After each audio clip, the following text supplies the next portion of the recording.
Den of Thieves. The first one came out in 2018, 7 years ago at this point. Pretty crazy.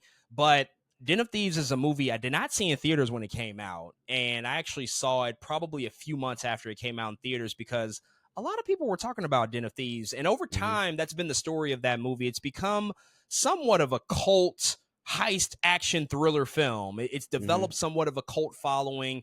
It's not been like the biggest or hugest thing or the most successful thing, but it has its fan base for sure.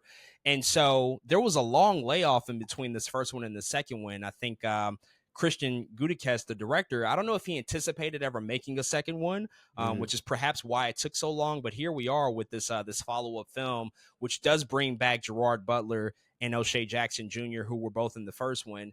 Now, Den of Thieves 2 is a movie that takes place on a bit of a different scale because without giving anything away in the first one, there's just a lot of characters that just can't come back. And so we're working with a very, very reduced cast here.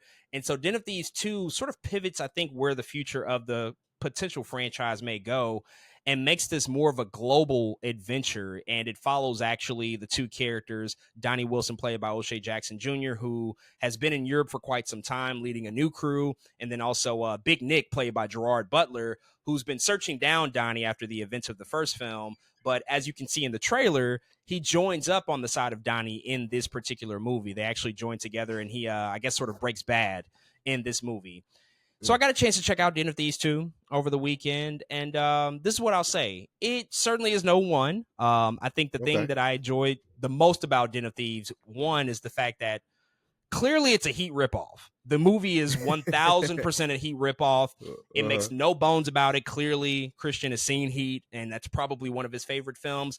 But it's a son of Heat. It's one of those welcomed offspring of that movie. It's not just like a terrible sort of ripoff of that movie, but you notice all the same beats. But it actually turned out to be a good movie, and I think what worked the best about the first movie, which is also like is equally as long as this one, they're both like almost 2.5 hours long, but the last 80 minutes of the first one, and I said, I get that right. I said the last 80 minutes. The last 80 minutes of the first one is just like nonstop action, just incredible action, building and suspense on top of each other. There's like 3 different heists that happen within like an 80-minute time frame. It's pretty crazy what they're able to pull off, but it's a really thrilling sort of crescendo and finale to that first movie. And also the characters are all really good in that movie. Again, a lot of them are, carbon copy, sort of rip off of the characters from Heat, but you still sort of root for them or not root for them. Some of them are very much not likable, but overall it still managed to be a really entertaining and enjoyable movie. This movie, Den of Thieves 2 Pantera, I think the big problem is this. It's just O'Shea Jackson and Gerard Butler now. 2 people I do like, but I just don't know if their chemistry with each other works well enough to carry this into the future. There wasn't a ton of stuff that was implemented in this movie in terms of a character development standpoint that made me care that much more about them. There's a little bit, but not a ton. And then also there's a new crew that they sort of assembled to work with.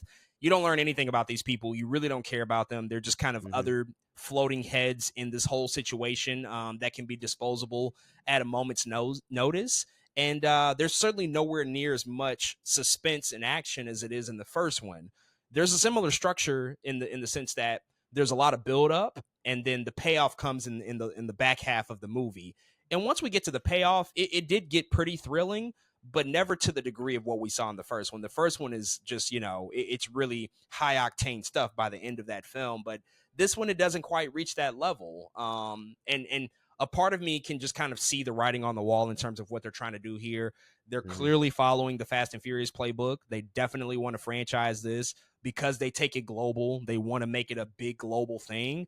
It's just not going to reach that level. It's not that type of movie. And you don't have 2 leads in the same respect of what we see with Vin Diesel and Paul Walker in those movies, where it's like you really like those guys and you really like that dynamic with each other. Right. And it's a very similar dynamic from a story perspective of what they try to do here, sort of the adversarial relationship that gets developed. But O'Shea Jackson and Gerard Butler, they just don't mesh that well, and they don't create this dynamic that all of a sudden it's like, oh, I can't wait to see like the next one and what's going to happen. It just never gets to that level for me. And it's certainly too long. I know the first movie is long, but I think it was long for the right reasons. This one was just I felt the runtime for sure. If it was a smooth 100, maybe even 110 minutes, I'd Mm-hmm. probably feel differently. But it's even longer than the first one, and I don't think it served it that well.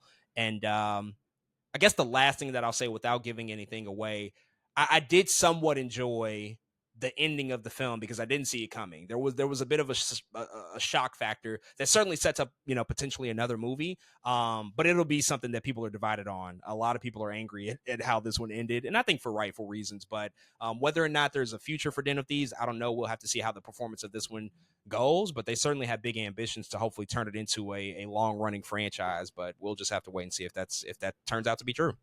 That's so interesting, man, to not know if it's going to be a big franchise or not, but it might have the DNA to potentially be a big franchise. I don't know. But the most interesting thing you said was like the chemistry between Gerard Butler and O'Shea Jackson Jr., man. I'm really curious, like, you know, what if yeah, how they move forward, I think, with that idea, or even if other people feel how you feel of like that chemistry thing, in which I'm sure they do. But yeah, man, I still can't. I need to watch these. I need to watch the Things one first. I have a feeling you just called it a Heat Son, and I know I'm gonna like it. I'm like, yeah, I'm down for that. You know. So yeah, I can't wait to watch Den of Thieves 1 and again eventually Den of Thieves 2. But yeah, we'll see. Like you said, if they decide to move forward with a 3. We will certainly have to see. But folks, those are all of our thoughts on Den of Thieves 2 Pantera. If you've checked out this movie this past weekend, hit us up and let us know what you think.